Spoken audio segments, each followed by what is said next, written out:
नमस्कार, आज की बड़ी खबरों में आपका स्वागत है और मैं हूं आपके साथ निशा भारद्वाज। और आज के इस बुलेटिन में बात करेंगे कि क्या शशि थरूर ने ये सच में मान लिया है कि महिला विरोधी है कांग्रेस।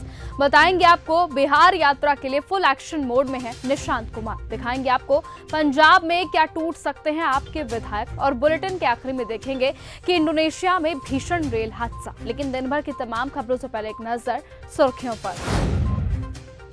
इंडोनेशिया के जकार्ता में भीषण ट्रेन हादसा, 4 लोगों की जान गई, कई लोग घायल हुए। दिल्ली में महिला आरक्षण बिल पर विपक्ष के रुख के खिलाफ विधानसभा में बीजेपी के विधायकों का प्रदर्शन। आईडीएफ का बड़ा दावा, हिजबुल्लाह के करीब 20 ठिकानों पर इजराइल ने किए हमले। शशि थरूर ने माना महिला विरोधी है कांग्रेस। किरेन रिजिजू ने बड़ा दावा किया है कि शशि थरूर ने व्यक्तिगत बातचीत में कांग्रेस को महिला विरोधी माना है। सीटों के संख्या बढ़ाकर महिला आरक्षण देने वाले बिल के गिरने के बाद दोनों नेताओं की मुलाकात हुई थी। इसी मुलाकात का जिक्र करते हुए उन्होंने कांग्रेस पर कई आरोप लगाए हैं। सपा की वजह से मिला पीड़ित परिवार को मुआवजा। गाजीपुर के कटियारा गांव में नाबालिग की मृत्यु को लेकर सियासी पारा हाई है। इसी बीच समाजवादी पार्टी के नेता ओम प्रकाश सिंह ने यह दावा किया है कि सपा की वजह से पीड़ित परिवार को मुआवजा मिला है। आपको बताएं कि सियासी घमासान के बीच यूपी सरकार ने पीड़ित परिवार को आर्थिक सहायता राशि प्रदान की है। बिहार यात्रा के लिए फुल एक्शन मोड में निशांत कुमार। नीतीश कुमार के बेटे और जेडीयू नेता निशांत कुमार अपनी बिहार यात्रा को लेकर एक्शन मोड में है। यात्रा की तैयारियां अंतिम चरण में है। कार्यकर्ताओं के साथ कार्यक्रमों की तैयारियों को लेकर विस्तृत चर्चा भी की गई है। तो वहीं संगठन को मजबूत बनाने के लिए जोर भी दिया गया है।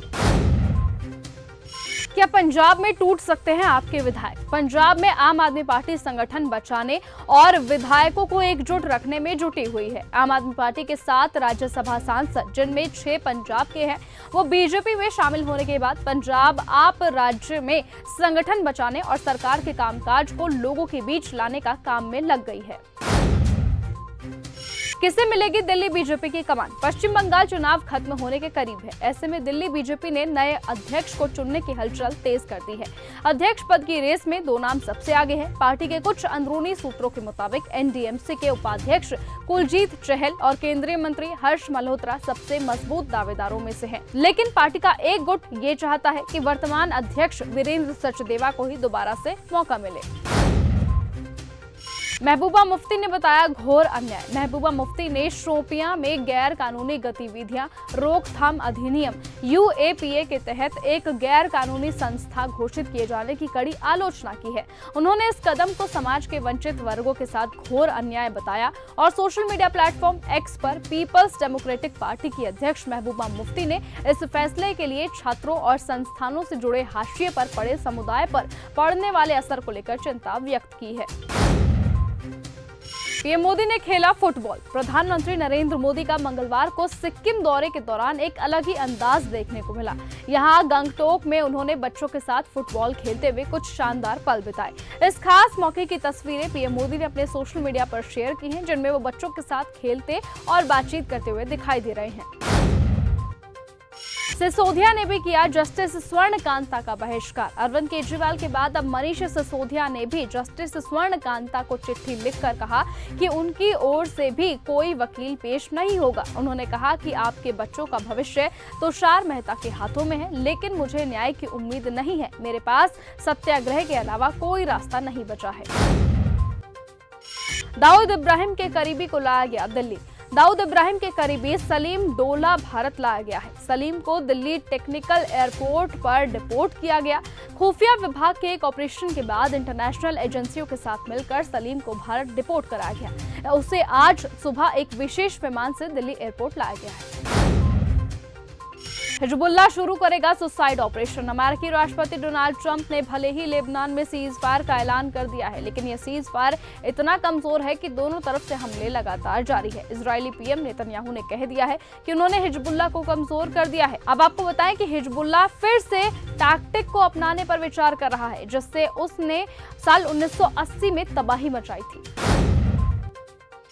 पाकिस्तान पहुंचे अरागची। ईरान के विदेश मंत्री अब्बास अरागची ने 48 घंटे में तीसरी बार पाकिस्तान पहुंचकर शांति प्रयास तेज कर दिए हैं। इससे पहले वो रूस और ओमान भी पहुंचे थे। ईरान ने हॉर्मुज स्ट्रेट खोलने का प्रस्ताव दिया है, लेकिन परमाणु मुद्दे को लेकर पेंच फंसा दिया है। ईरान के प्रस्ताव पर ट्रंप ने भी अब अपनी टीम के साथ चर्चा कर ली है।